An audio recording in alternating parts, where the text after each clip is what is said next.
Welcome back to my 100% playthrough of Medieval on the Evil difficulty. We are doing all levels with warrior mode, and this is E7M3, the Enigma Gate. Let's begin. We are going to start off with a fall. And once we land here, we can grab the Voltride and then land here. I'll walk this tightrope carefully as we go along to this area. And you want to be careful because 6 of these guys should spawn. But they're weird sometimes. One might fall. So if you killed only 5, either one is not alerted to your presence or he fell into the abyss. And if they ever fall into the abyss, that means you can't kill them because for some reason they don't die here. I'm gonna count any unkilled enemies to bugs if that happens in this playthrough. But we are going to go through this area with some sick jumps. You have to time it right. But I'm sure you can guess how you time it. You just have to wait for the platforms to reach the highest peak. And when you're done with all that platforming, you can go over here, ride this platform up to this platform, and let's carry on into this area. Now before we cross this bridge, we are going to drop down here. Because in this area, there's a secret with a legendary soul. And now we have that, we're going to drop right back down here onto this platform, if possible, and ride it back up. Now we're going to ascend the stairs, and this time we are going to cross this bridge. But before we do that, we're going to grab the Staff of the Azure Orb, so we can be ready for this next encounter. Now what lies ahead might be scary, because it's these guys again. Let's use a staff on them, you bastards. And step on the platform there to wake up some enemies. We'll use the powered up axe for them.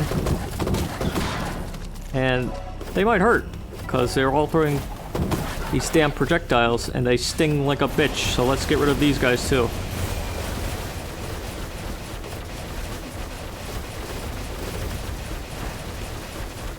Yeah, we'll get rid of him slowly and surely with that. But we should be good now.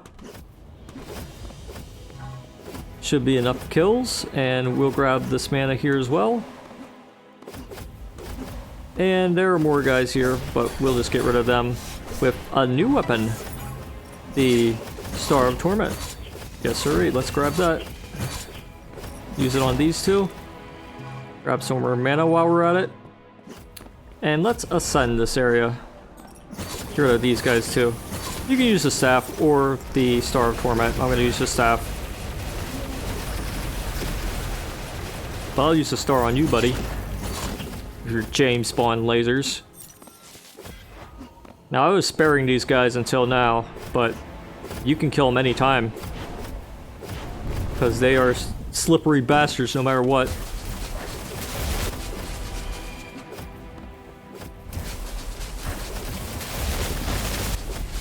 You might get some overkill on them if you use the Voltride, but if you don't, you can always use the swingy sword. Or the Staff of the Azure Orb if you have more blue mana. Because it'll lock onto them for the most part. If it doesn't, then that's tough. Hopefully it does.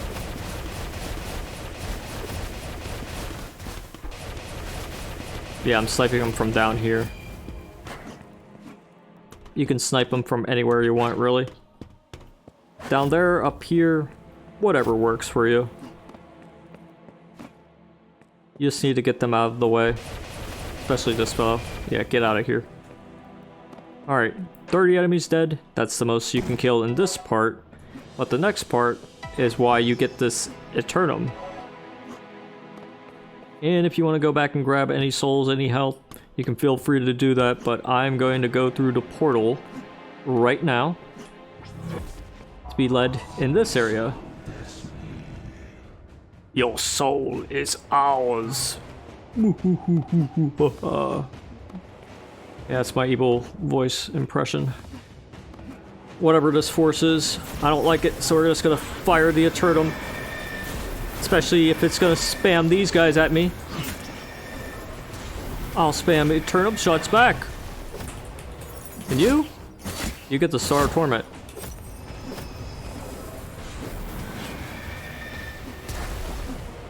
There we go. That'll do it. There's more mana in this area that you can grab, which I'm gonna do right now. Still some enemies probably in the distance. If they aren't around, that's good. The Eternum can make quick work of them. But it's all fine if it doesn't. You can just go up and tear them apart with any other weapon of your choice, really. Speaking of using the Eternum, I'm gonna use it on these guys. The shadows, the spooky eyes.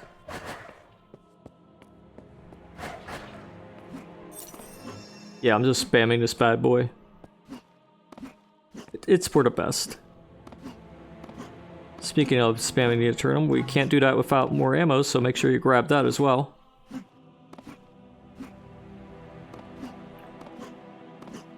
And we're gonna go to this left side for something important. More spam usage of the Eternum, whatever. Yeah, that ought to do it. There are some spooky mouths of madness, mouths of evil.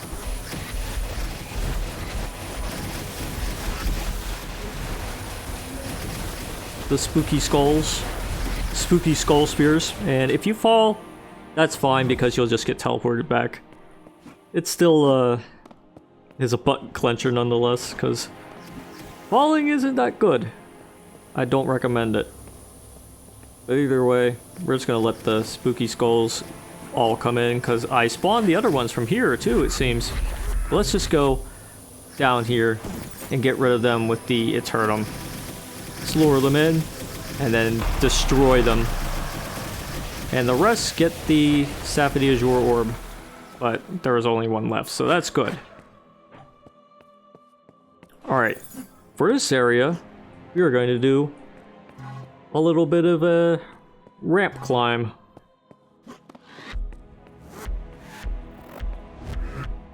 So keep going forward until it blocks your path.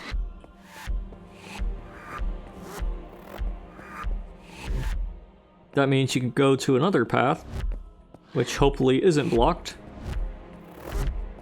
Then you can go to this one. And then drop down into this area to grab the Eternum mana, or the Eternum mana even. Large purple mana, whatever. Then press the button. There are only 2 more to go. But when you press the button, an old friend appears. Sort of. It's one of those evil snacks. I don't like these evil snacks. They are evil and they are snacks. Already dealt with these guys in the end of episode 6.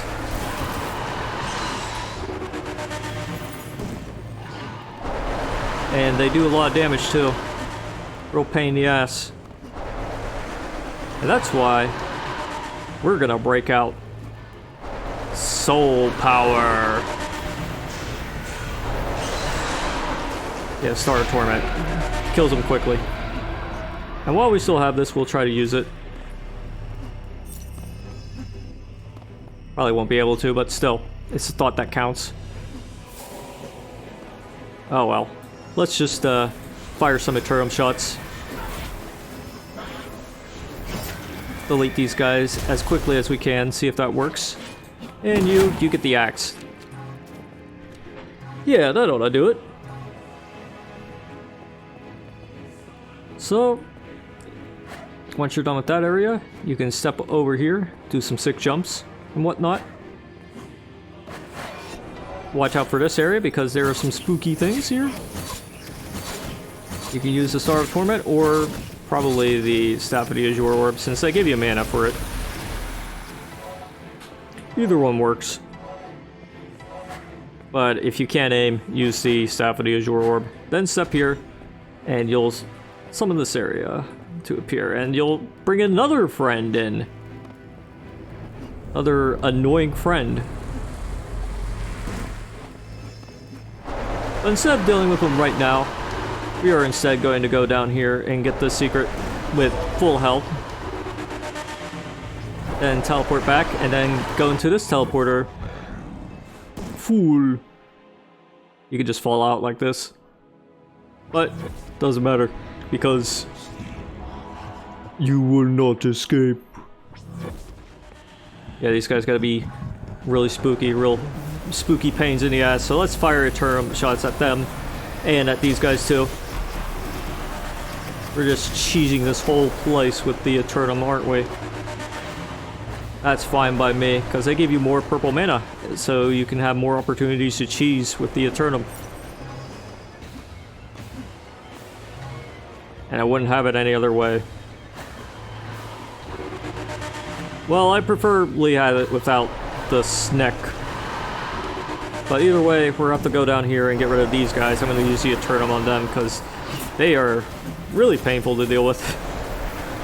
And we'll just finish these guys off with the Star of Torment. And as for you, we're gonna do it slow and painfully. Oh, and I fell through the teleporter again. Whoops. Happens to the best of us. That means we'll have to go through this sequence again.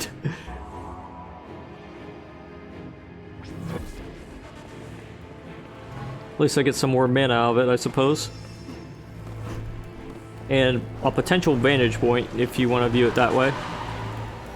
But, you know, these projectiles are freaking everywhere. So in the end, it doesn't matter that much. As long as we damage this slippery Sneck, all's well. So let's fire the Staff of the Azure Orb, since I don't feel like aiming today, and neither should you.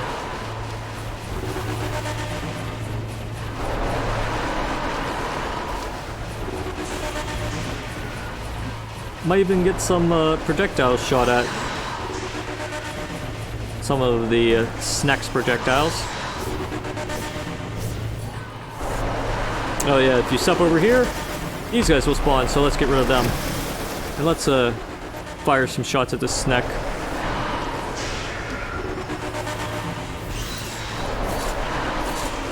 See if we can get rid of it for realsies. I'm really starting to get annoyed by it now. Really starting to run low on other mana at this point.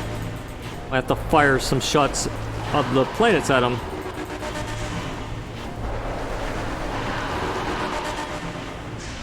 Oh hey, another addition to the Earth blow up counter. I think that's 9 or 10 by now.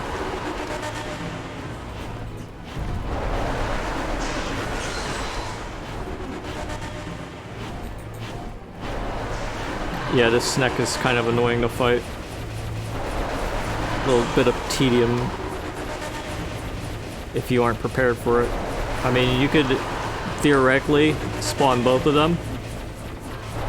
Like both of them by just going through the puzzles without killing the other one. But, they'll annoy you while you're solving the one puzzle, then the other. Whatever. He's done with. And unfortunately, it seems that one of the enemies has fallen into the abyss because there are 0 spawn enemies and 0 unspawned enemies.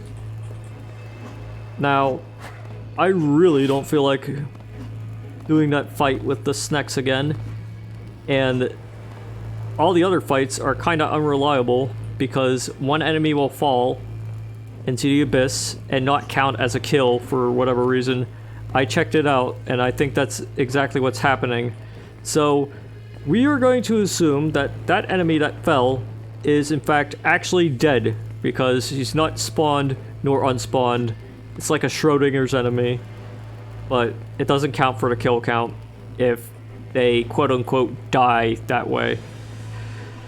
But I'm gonna say they did die that way because I want to finish this level. Now if you want You could do the whole level again, try to kill him legitimately, but I'm gonna count that as a bug that probably needs fixed, so. With all that said, I'm gonna say we're done and go into this spooky mouth thing. Oh, goodness. And with that, we are done with Enigma Gate. And of course, one enemy fell into the abyss, so I didn't technically get 100% kills, but I'm gonna say that's because of a bug, you know. It's not the first time I've encountered bugs here and there, but this time I knew what the bug was. So, at least, hopefully the developers know what to fix.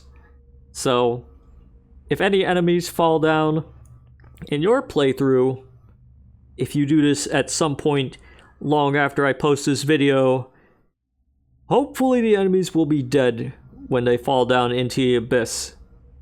Because, yeah, for some reason, they just keep falling and falling until they don't count as spawns. For whatever reason, I do not know. This game can be strange sometimes, but hopefully that's fixed in the future, because this is the only level that can have a potentially bugged kill count, I think.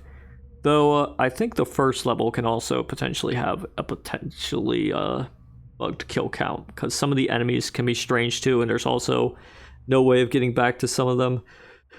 But, whatever. The fact is, we are done with this level, as done as we can get at the very least, because I think for certain there will be, like, bugged enemies, unless you somehow manage to do it perfectly, like there are no enemies that fall into the abyss, but I really doubt that for most players.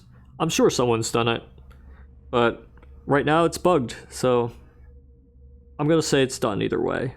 But yeah, we're done with this video. Stay tuned for the next one, where we go into the final level of a medieval, sort of. Until then, toodaloo.